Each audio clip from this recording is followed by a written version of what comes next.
Hello all, welcome back to my channel. In this video, we will discuss on the concept of STL in C++. STL is nothing but the standard template library which is classified into below, that is the containers, iterators and algorithms. So before directly diving into them, let's consider that we have to develop a library. So whenever we are thinking about developing a library, first thing that comes into our mind is, say for example, we have some data. The first thing is that we have to store that data. So when we have to store this data, the containers are the ones that comes handy. So the containers in STL are used to store the data. So once we have the data and once we have the data stored, the next thing is that we have to access or iterate through that data, or traverse through that data. So iterators are the ones that comes handy when we have to traverse or iterate through that data. The next thing that we do is perform some operations on that data which are stored. So operations such as, say for example, we have to search some element, or we have to access some element, or we have to sort some of the element, or we have to reverse the complete data. So in such cases, the algorithms in STL comes handy. So these algorithms are already available in STL. We just have to make use of it. So to have a better view, let's take an example of some random data, maybe data like 1 2 3 4. And the next thing is that through containers we have to store this. Let me take an example of an array. So array can be used to store this data. All right. So let me just write it like this: one, maybe two,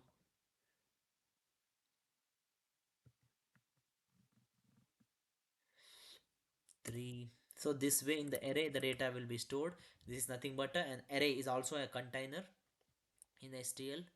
So something like this. So this is nothing but a container which is used to store the data. So the next container, the other example I can take is a linked list. So if I take the case of linked list, maybe something like this. Let me take an example of singly linked list. So something like this it will be. And yeah, so there will be a link between each. So let me just create that link for you. So something like this, yeah. So in case of array, okay, before that let me just name it maybe one.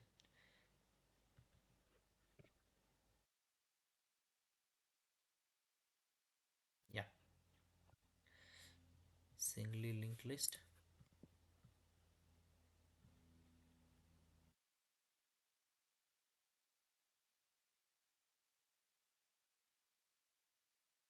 So the first one will be pointed to the next, something like this, and at the end we will have the null pointer.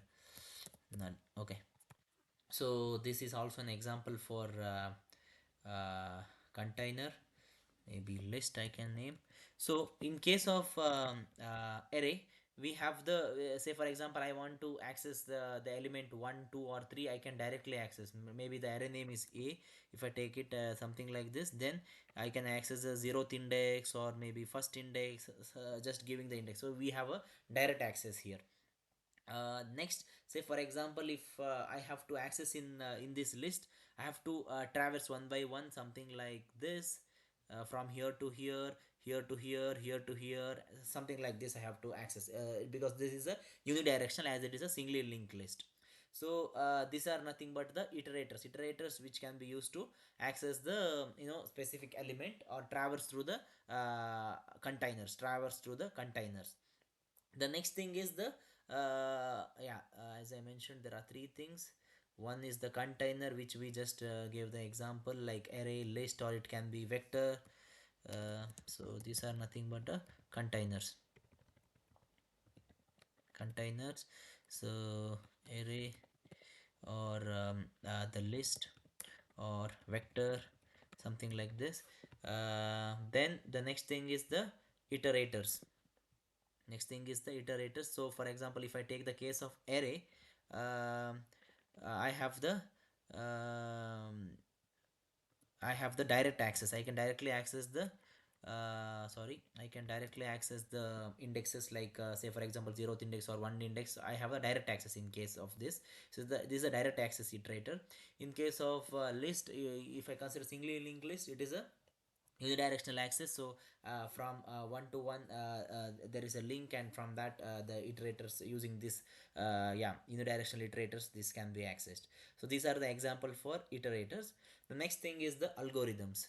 The next thing is the algorithm. Say for example, I want to access search for a specific element in this array, then I can use the searching algorithm, algo. So for example, it can be searching algorithm, or maybe I want to sort, so then I can use the sorting algorithm. So these algorithms are already present in the STL, we just have to use them. Or say for example, I want to reverse the array, so then I can use the reverse algorithm, something like this. So this was regarding containers, iterators, and algorithms, the three main elements in the STL standard template library. So thanks for watching the video. If you like this video, please give it a thumbs up. Thank you.